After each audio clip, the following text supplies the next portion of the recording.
Well, welcome to another episode of TIO Talks. My name is Warwick Powell, and it's a great pleasure for me to actually bring you a special episode of the program today because I'm in Beijing, and it means that I get to speak with some of my favourite people live in the studio. Today I'm joined by Charles Liu. Charles is an entrepreneur and a seasoned veteran of China's economic development and modernisation journey. Many of you will know of Charles through many programs and his appearances on numerous TV shows. Charles, welcome to the show. Thank you. Very happy to be here. Very happy for you to be here as well. I'm always happy to be back in Beijing. Yeah. It's great to feel the energy and the vibe. Mm-hmm.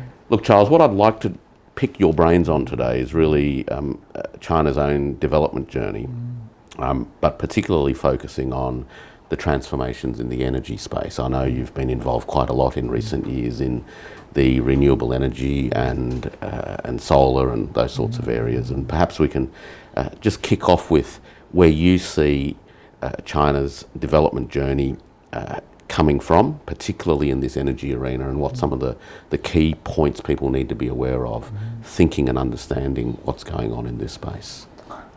The space is huge. And the space is now totally, completely, technology-wise, capital-wise, dominated by China. As we all know, over 80%, nearly 90% of solar panels, the manufacturing capacities in China. Electric vehicles, over 50% of world electric vehicles are produced and sold in China. The energy transition is inevitable. I remember the days in the early 2000s when Beijing was so polluted that everybody talked about the PM, is it 2.5? Yeah. Right. And today, you look at Beijing, clear blue skies, wonderful air. When the fall comes, really no more pollution, completely. And China has been able to achieve incredible progress in this because of the new renewable sources of energy.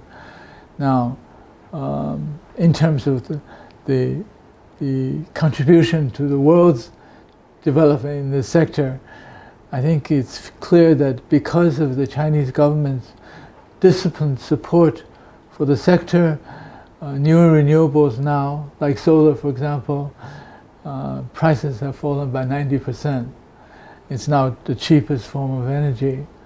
No, actually, the cheapest is still nuclear, but the initial capital investment of nuclear is so substantial. You're talking about billions of dollars. But it's not the cheapest. And the whole world, except the United States, of course, is pursuing new renewables. I heard an expression in the Middle East. Why is the Middle East pursuing new renewables? They have plenty of gas and oil and so on. The expression that was used was that Stone Age did not end because people ran out of stones. They discovered metal. And in new renewables, fossil fuel age will not end because people run out of fossil fuel, but because new renewables are now going to lead the way. And I think this transition is good for the world, it's good for the humanity going into the future, but even more important, it would expedite and accelerate the economic development of developing countries if there is cheaper energy, right? So I think in China's case, in being committed to newer renewables the way they have, has led the way and also paved the way for developing countries to accelerate their development. 15 years ago, there was an American commentator who described China's early days commitment to electric vehicles as an example of wasted infrastructure investments. What do you say to those sorts of naysayers? Americans like to do this. they have new discoveries. They keep it in the hands of a very small crowd of people so they can charge a lot, so they can have huge margins. I remember an expression that you used, I thought was brilliant, is that China provides accessibility by abundance. They don't try to keep it in the hands of the few. They try to get it out to the masses so people can benefit from technological development. Charles, I couldn't imagine a China with 1.4 billion people where a small number of people tried to keep things away from 1.4 billion people. Right. I think we'd have a riot. Yeah, that's right. I think the expression that you use, accessibility through abundance, is now even more meaningful because of the rise of the Global South.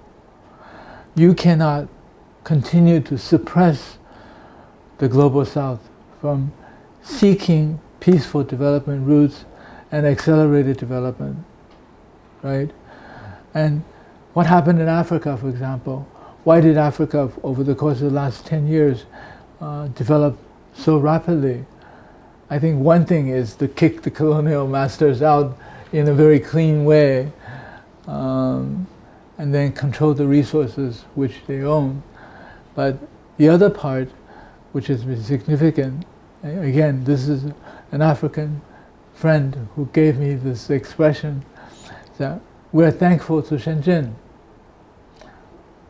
Shenzhen. Why Shenzhen? Because 10 years ago, 92% of the people in Africa didn't have bank accounts and couldn't transact commercially. But Shenzhen gave us Huawei and ZTE, rolled out, first of all, 4G and then 5G. So we can now conduct commercial transactions that accelerates the economic development of the country. So this is the cheap smartphones, isn't it? Only Shenzhen, in the whole world, only Shenzhen can create the supply chain to make $50 smartphones. Think about Apple. Can they ever make a $50 from smartphone? So accessibility, again, abundance, allowing the people to be able to communicate, transact, and information to flow, and allowing the society to become more sophisticated and accelerate economic development. Yeah. Now, one of the foundational pieces of infrastructure to make the smartphone ecosystem viable, of course, is the ability to access electricity. That's right. And in a continent like Africa, not just Africa, but other developing countries, traditional systems, big power generation, lots of poles and wires, is capital intensive and takes a lot of time. But the evolution of solar systems, wind systems, microgrids, battery storage is fundamentally transforming the shape of development, isn't it? Absolutely. Not only Africa, take a look at a country like Indonesia. Indonesia is a country of 16,000 islands. Can you build a grid? I think it's very, very difficult. Everybody recognizes that. Only on some of the main islands you can actually build a grid. But what about the 16,000 others? Without access to electricity, you don't have access to development. So, microgrid is now the hottest subject, and there are more than a dozen Chinese companies, major Chinese companies, that's doing microgrid. What is microgrid?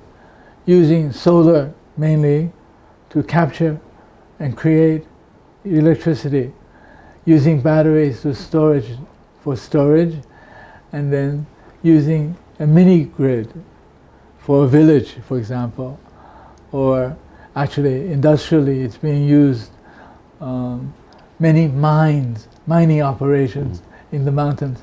For you Aussies, right? You have many minerals and mines. Now, what I've seen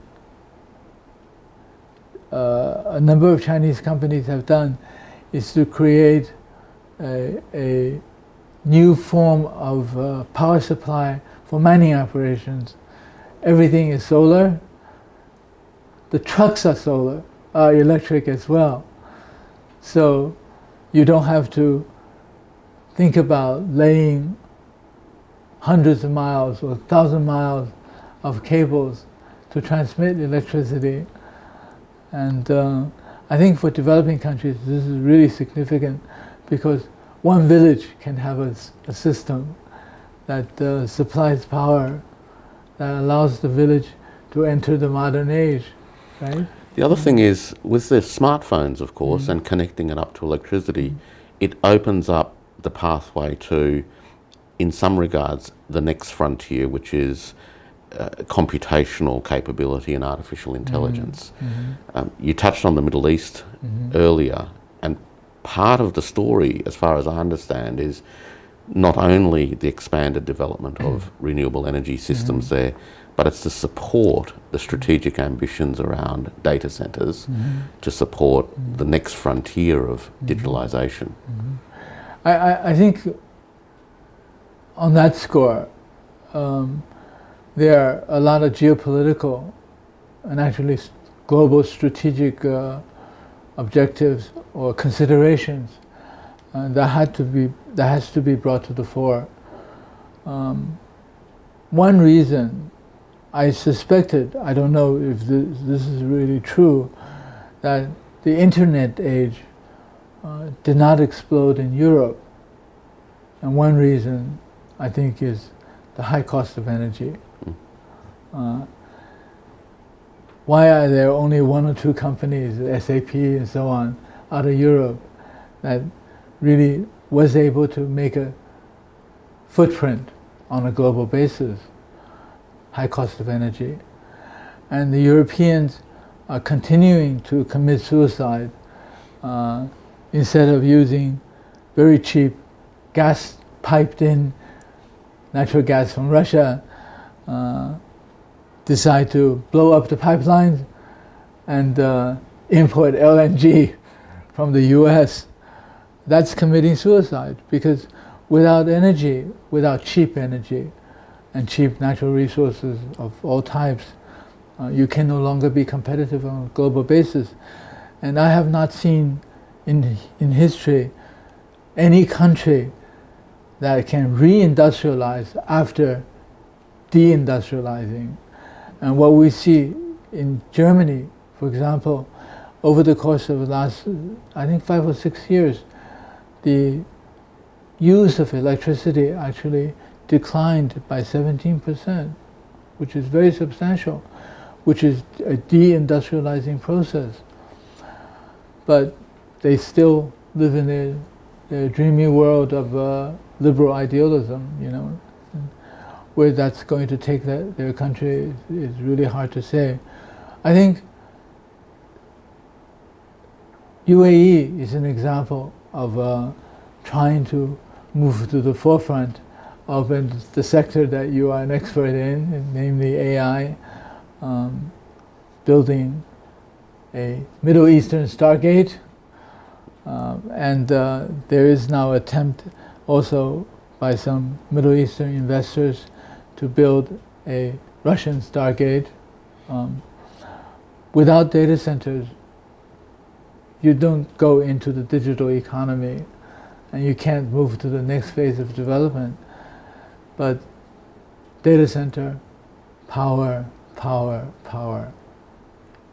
You know, for cooling, for without low-cost processing. energy, there's nothing, is there? That's right. I think in China's case, nuclear power stations, there are 60 already built or are in process of being built. But the next phase is what's being focused on, fusion. The small fusion generators. And there have been some technology breakthroughs there with thorium as the fuel. That can be quite interesting. So in a way, the new renewables, like solar, for example, and wind, could be a transition phase, going to the next phase of fusion. Because there's also quite a lot of development in the hydrogen space too, Right. as an intermediate fuel source that will Right. drive downstream activities that are unimaginable today. Right, right. Hydrogen, I haven't studied it very much because hydrogen is not in the forefront in China, and I've been mostly involved in China. I know of a number of companies in Europe and in Israel and Japan, of course, that's focused very much in hydrogen. The issue with hydrogen, of course, is safety. It explodes, in other words. So transport is an issue, and so on and so forth. I think a number of pathways have been created to leading to the transition of the ultimate goal, that's fusion, right? And hydrogen, led by Japan, again, I think it's too expensive to be accessible to the masses, whereas solar is now so cheap that it is now accessible to the masses, especially to the global south. That is a transformation, really, Yeah. in global economic development, but also the distribution of global power, because once a formerly suppressed group of people with no development pathway, no access to energy, are able to come out of that environment and become far more energy sovereign, they are then in a position to actually stand on their own feet. Right. And China seems to have, particularly through its own capacity, enabled the global south to begin that journey. Right. And coming back to the AI side, I think there are some strategic issues to be considered on a global basis. I think internet was developed by the Americans, and they control the route all around on a global basis. I think increasingly the global south has come to realize that AI maybe should not be run the same way as the internet system. It should take into full account the cultural, social, political, economic basis of the global south. And as a result, sovereignty becomes a more important factor. And it was really interesting when I was told by the Saudis that Aramco, the data center Aramco, has actually installed DeepSeek from China, especially DeepSeek Arabic version, which is really phenomenal, which I think is great. It allows more proper sovereign guidance to the further development of AI. There's another factor which I think is significant. AI, machine learning, should not be based on what is only fed them by the Americans with English language, right? It should incorporate seriously the history, the culture, the economic, political considerations of the global south. And open source allows that to happen, which is what China is providing.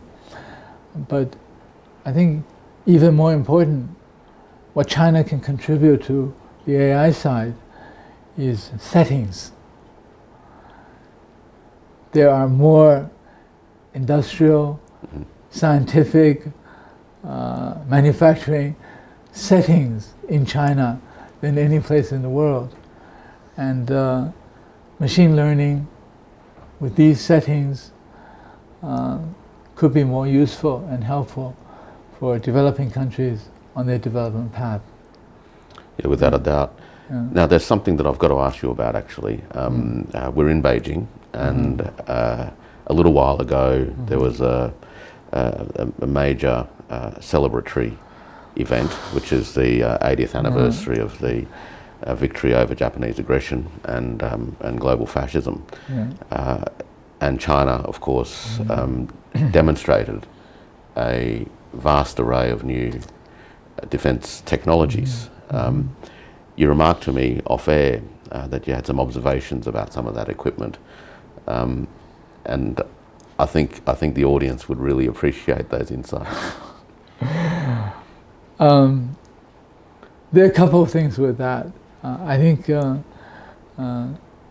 as a forward, being Chinese, very proud of what China has been able to do. In 40 years, to have per capita GDP rise by 40 times, and to have complete supply chains in so many industrial sectors, no longer a copier, but a leader in so many technologies, I think is something every Chinese can be very proud of. And that the deterrence this brings about against US bullying, not only of China, but of anybody else and everybody else in the world, I think is significant. But how far has China gone in terms of being very advanced in having very sophisticated systems? One can see by one very simple sight that I noticed at the parade.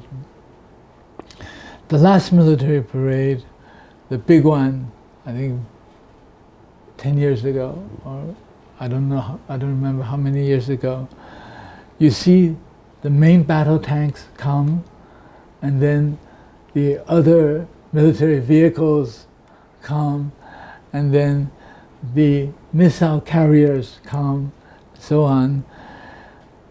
Every single vehicle had diesel fume trailing behind it, because you needed diesel engines to be able to provide the power that's necessary to carry this heavyweight stuff. This time, 3 major battle tanks had fumes, meaning diesel engine to provide power. You needed that for major battle tanks. Everything else behind it, even those carrying huge intercontinental ballistic missiles, no fumes. What does that mean?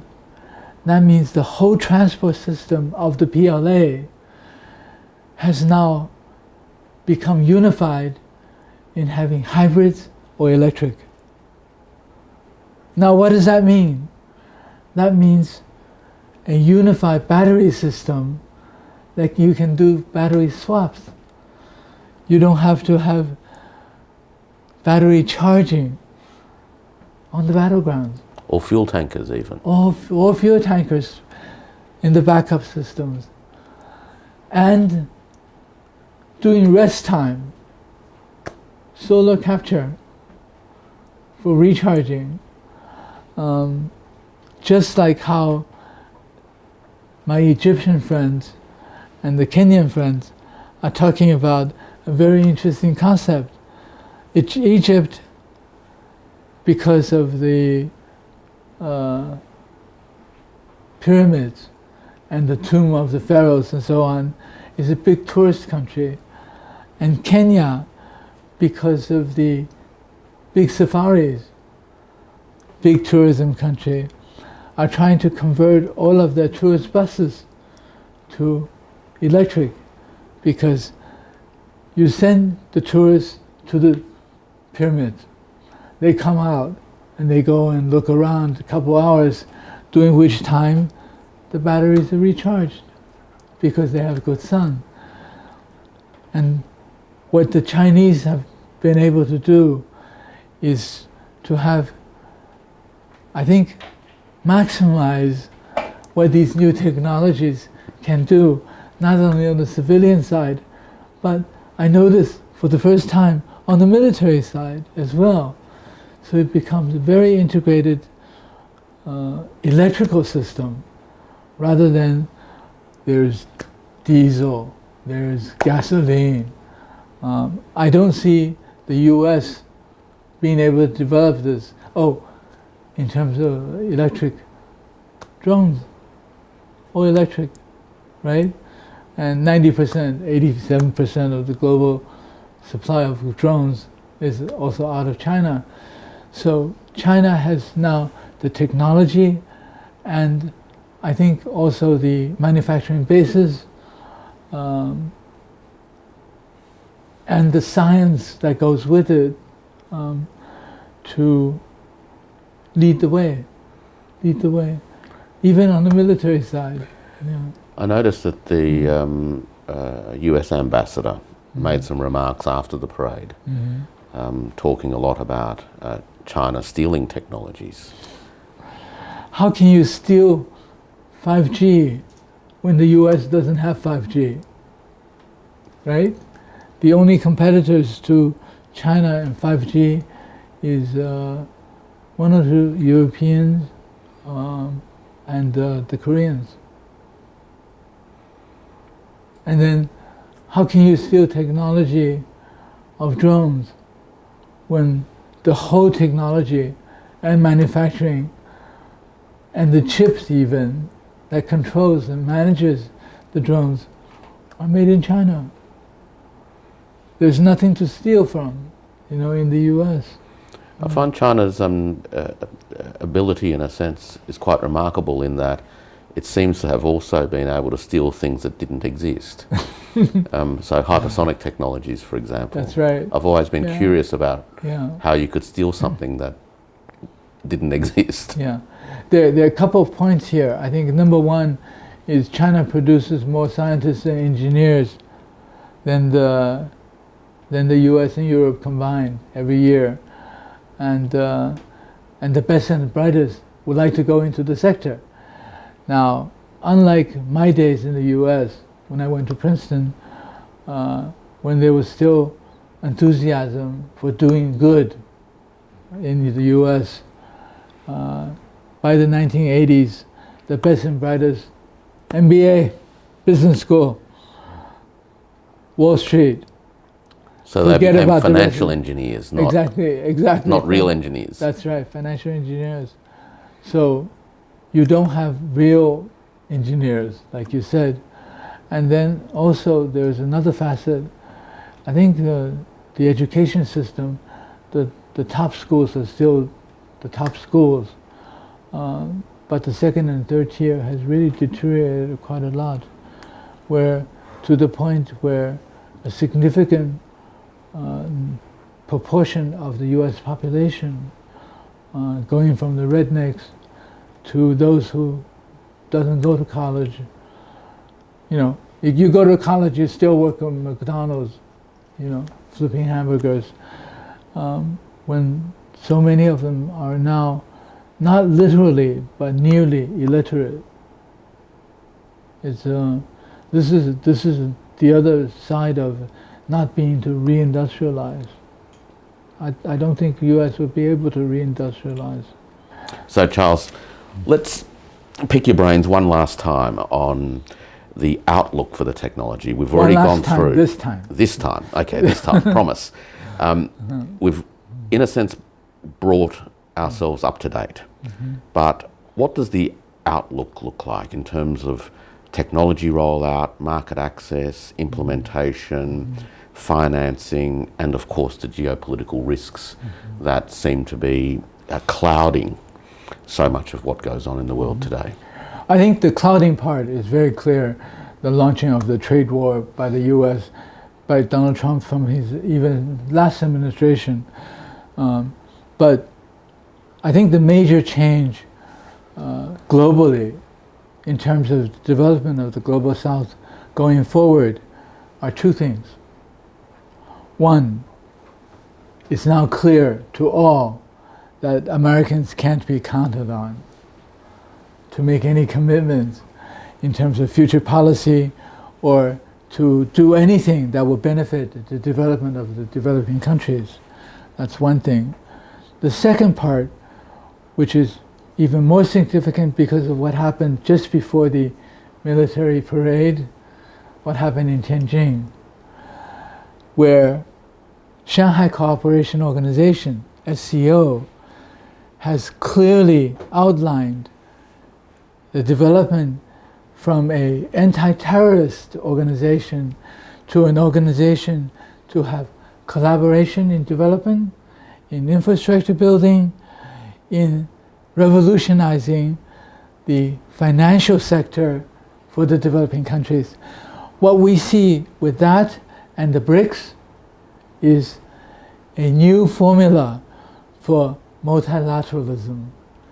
A formula for multilateralism that's based on respect, based on mutual benefit, and that can fully take into account and benefit from what China is doing in terms of making accessibility through abundance. So this idea, Charles, of multilateralism with 21st century characteristics perhaps, could you just sort of flesh that out a little bit? Because it seems to me that this is actually a fundamental conceptual organising principle as far as navigating the complexities that are in front of us.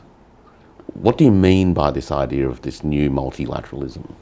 I think the new multilateralism is based more on respect the sovereignty and the independence and the history and culture and religion of the global South. Whereas before, the rules of the world, the rules of how the world operates was set by the US and its friends. I think not being able to count on the US, even its friends now are finding that they can't count on the US. So the old system of US, old system of the last, let's say, 30 years, US leading the way, backed by the Europeans and the Japanese and maybe the Koreans and so on, those days are over.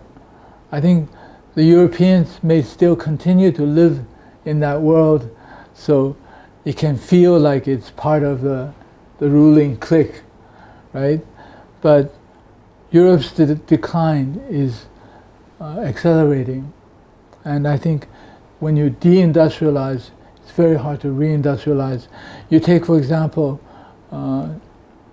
宁德时代, the CATL, the battery company, which is #1 in the world, to build a production line for a new set of batteries in their own compound takes 10 months. Pushed by the EU to build a production line in Germany, 42 months. And how can you compete on a global basis when you have such costs, which runs 6 times that of in China? And still, the unions in Germany are pressing for a 4-day work week. So how can you compete? You can't compete. So I think the new global multilateralism is very much based on what China is leading. It leads first by Belt and Road, version 1.0, which is building infrastructure, building ports, building highways, and building railways. But from there, it now goes to version 2.0, moving goods, exchange of ideas and people, and accelerate the process of development together. And I think the SCO now, the Chinese government has made very clear the president of China announced the formation of SCO Development Bank, like the new development bank of the BRICS. And all of these will provide capital, technology for a more meaningful development of the global south. And they will not abide by, what the old rules of the game are. And that's you described the 21st century. I think the new multilateralism hopefully it accelerates quickly and benefits using what China can offer, benefits the rest of the world. Well, you heard it here first, folks. New multilateralism. Thanks very much, Charles Liu, for joining me today on TIO Talks. Thank you. I'm happy to be here. Yeah. Visit Beijing more often. That's the plan.